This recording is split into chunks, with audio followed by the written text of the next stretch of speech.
السلام علیکم ورحمۃ اللہ وبرکاتہ۔ الحمدللہ، حضرت عزیر علیہ السلام کے واقعے کے ساتھ ہم حاضر خدمت ہے۔ آپ سے گزارش ہے اسے آخر تک سماعت فرمائیں۔ حضرت عزیر علیہ السلام کا یہ واقعہ ہمیں قرآن پاک کے پارہ نمبر 3 سورہ بقرہ آیت نمبر 259 سے ملتا ہے۔ اس آیت کی تفسیر میں ہمیں ملتا ہے جب بخت نصر بادشاہ نے بیت المقدس کو ویران کیا اور بنی اسرائیل کو قتل و غارت گری کر کے تباہ کر ڈالا، تو ایک مرتبہ حضرت عزیر علیہ السلام کا وہاں سے گزر ہوا۔ آپ کے ساتھ ایک برتن کھجور اور ایک پیالہ انگور کے رس کا تھا، اور آپ ایک حمار یعنی گدھے پر سوار تھے۔ تمام بستی میں پھرے لیکن کسی شخص کو وہاں نہ پایا۔ بستی کے عمارتیں گری پڑی تھی۔ آپ نے تعجب سے کہا، انا یحیی ہذہ اللہ بعد موتہا، اللہ تعالیٰ انہیں ان کی موت کے بعد کیسے زندہ کرے گا۔ اس کے بعد آپ علیہ السلام نے اپنے سواری کے جانور کو وہاں باندھ دیا اور خود آرام فرمانے لگے۔ اسی حالت میں آپ کی روح قبض کر لی گئی اور آپ کا گدھا بھی مر گیا۔ یہ صبح کے وقت واقعہ ہوا۔ اس سے 70 برس بعد اللہ تعالیٰ نے ایران کے بادشاہوں میں سے ایک بادشاہ کو غلبہ دیا۔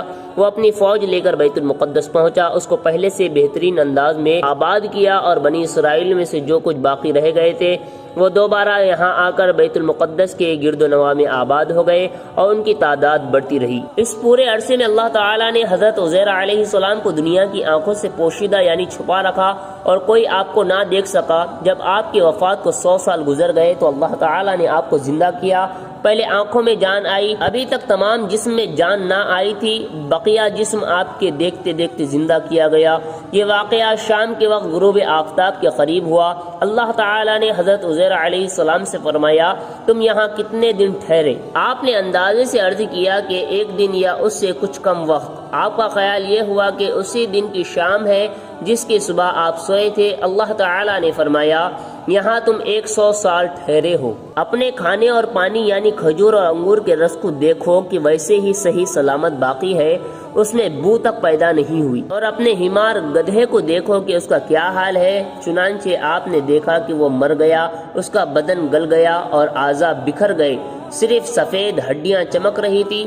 آپ کی آنکھوں کے سامنے اس کے اعضاء جمع ہوئے، اعضاء اپنی اپنی جگہ پر آئے، ہڈیوں پر گوشت چڑھا، گوشت پر کھال آئی، بال نکل آئے، پھر اس میں روح پھونکی گئی اور وہ اٹھ کھڑا ہوا اور آواز نکالنے لگا۔ آپ نے اللہ تعالیٰ کی قدرت کا مشاہدہ کیا اور فرمایا، میں خوب جانتا ہوں کہ اللہ تعالیٰ ہر شے پر قادر ہے، یعنی یقین تو پہلے ہی تھا، اب عین الیقین حاصل ہو گیا۔ پھر آپ اپنی اس سواری پر سوار ہو کر اپنے محلے میں تشریف لائے۔ سر اقدس اور داڑھی مبارک کے بال سفید تھے، عمر وہی 40 سال کی تھی۔ کوئی آپ کو نہ پہچانتا تھا۔ اندازے سے اپنے مکان پر پہنچے، ایک ضعیف بڑھیا ملی جس کے پاؤں رہ گئے تھے، وہ نابینا یعنی اندھی ہو گئی تھی۔ وہ آپ کے گھر کی باندھی تھی اور اس نے آپ کو دیکھا ہوا تھا۔ آپ نے اس سے دریافت فرمایا، کیا یہ عزیر کا مکان ہے؟ اس نے کہا، ہاں، لیکن عزیر کہاں، انہیں تو غائب ہو کر 100 سال گزر گئے ہیں۔ یہ کہہ کر وہ خوب روئی۔ آپ علیہ السلام نے فرمایا، میں عزیر ہوں۔ اس نے کہا، سبحان اللہ، یہ کیسے ہو سکتا ہے؟ آپ نے فرمایا، اللہ تعالیٰ نے مجھے 100 سال موت کی حالت میں رکھا، پھر زندہ کیا ہے۔ اس نے کہا، حضرت عزیر علیہ السلام مستجاب الدعوات تھے، یعنی جو دعا کرتے قبول ہوتی۔ آپ دعا کیجئے کہ میری آنکھیں دوبارہ دیکھنا شروع کر دے تاکہ میں اپنی آنکھوں سے آپ کو دیکھوں۔ آپ نے دعا فرمائی اور وہ عورت بینا یعنی اس کی آنکھوں میں روشنی آ گئی۔ آپ نے اس کا ہاتھ پکڑا، فرمایا، اللہ کے حکم سے اٹھ۔ یہ فرماتے ہی اس کے معذور پاؤں درست ہو گئے۔ اس نے آپ کو دیکھ کر پہچانا اور کہا، میں گواہی دیتی ہوں کہ آپ بے شک عزیر علیہ السلام ہے۔ وہ آپ کو بنی اسرائیل کے محلے میں لے گئی۔ وہاں ایک مجلس میں آپ کے فرزند تھے جن کی عمر 118 سال ہو چکی تھی، اور آپ کے پوتے بھی تھے جو بوڑھے ہو چکے تھے۔ بڑھیا نے مجلس میں پکارا کہ یہ عزیر علیہ السلام تشریف لائے ہے۔ اہل مجلس نے اس عورت کو جھٹلایا۔ اس نے کہا، مجھے دیکھو، ان کی دعاؤں سے میری حالت اچھی ہو گئی ہے۔ لوگ اٹھے اور آپ کے پاس آئے۔ آپ کے فرزند نے کہا کہ میرے والد صاحب کے کاندھوں کے درمیان سیاہ بالوں کا ایک ہالہ یعنی چاند تھا۔ جسم مبارک کھول کر دیکھا گیا تو وہ موجود تھا۔ نیز اس زمانے میں توریت کا کوئی نسخہ باقی نہ رہا تھا، کوئی اس کو جاننے والا بھی موجود نہ تھا۔ آپ نے تمام توریت زبانی پڑھ دی۔ ایک شخص نے کہا، مجھے اپنے والد سے معلوم ہوا ہے کہ بخت نصر کے ستم انگیزیوں کے بعد گرفتاری کے زمانے میں میرے دادا نے توریت ایک جگہ دفن کی تھی۔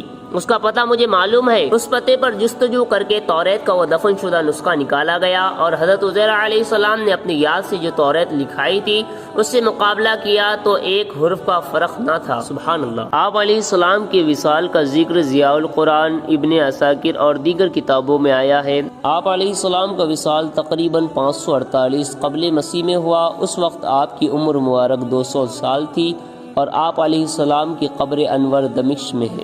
اس واقعے میں اللہ رب العزت نے ہمارے لیے کیا نصیحت رکھی ہے کہ ہر جان کو مرنے کے بعد دوبارہ زندہ کیا جائے گا۔